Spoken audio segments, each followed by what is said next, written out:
Hey everyone, and welcome back to our series, where we dive deep into India's top mutual funds. In this episode, we're shining a light on the Mahindra Multicap Fund. This fund provides medium to long-term capital appreciation through appropriate diversification and taking low risk on business quality. You can explore our previous videos by clicking the info button, where we've covered mutual fund schemes from AMCs like Axis, Motilal Oswal, Quant, DSP, and many more. In this video, we'll break down everything you need to know, including the fund's basic details, investment strategy, portfolio mix by market cap, top holdings and sectors, fund manager insights, investment details, historical returns, and taxation structure on your earnings from the HDFC Midcap Fund. Let's move on to the basic details. This scheme was launched on the 20th of November 2017 and currently manages assets worth around 5,660 crore rupees. Now, let's take a look at the investment objective.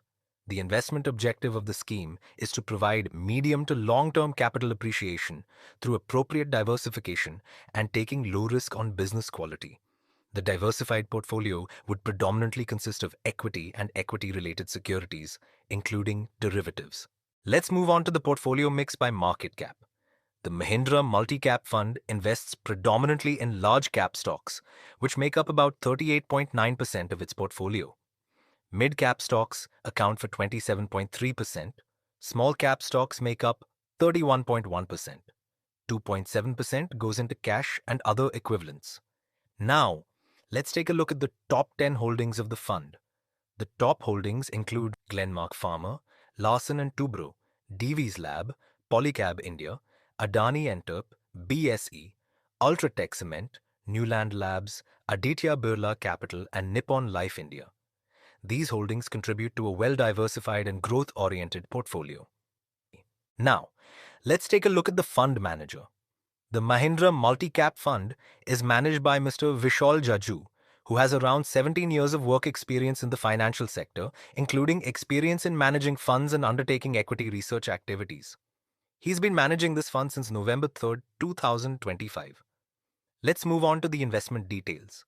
The minimum investment required for a lump sum is 1,000 rupees, and the minimum SIP amount is 500 rupees. An exit load of 1% is payable if units are redeemed or switched out up to 3 months from the date of allotment. Nil if units are redeemed or switched out after 3 months from the date of allotment. Now, let's look at the returns generated by the fund. Over 1 year, the fund generated 8.09%, while the benchmark returned 2.30%. For the 3-year period, the fund delivered 20.22%, outperforming the benchmark's 16.15%.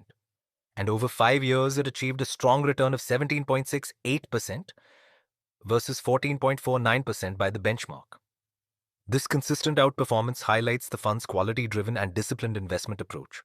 Now, let's take a look at the taxation structure. Capital gains.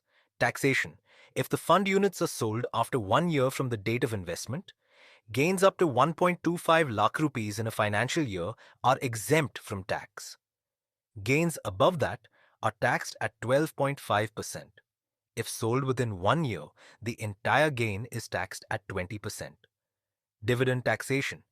Dividends are added to the investor's total income and taxed according to their income tax slab. If the annual dividend income exceeds 5,000 rupees or 10,000 rupees after April 2025, a 10% TDS is deducted before distribution. That's all for today. If you found this video insightful, give it a thumbs up and subscribe for more research-based financial content. Don't forget to click the bell icon for updates on upcoming videos and potential multi-bagger stocks. Got a mutual fund scheme in mind that you'd like us to cover next? Drop it in the comments below. In our next video, we'll be reviewing another exciting mutual fund opportunity. Thank you for watching, and we'll see you in the next one.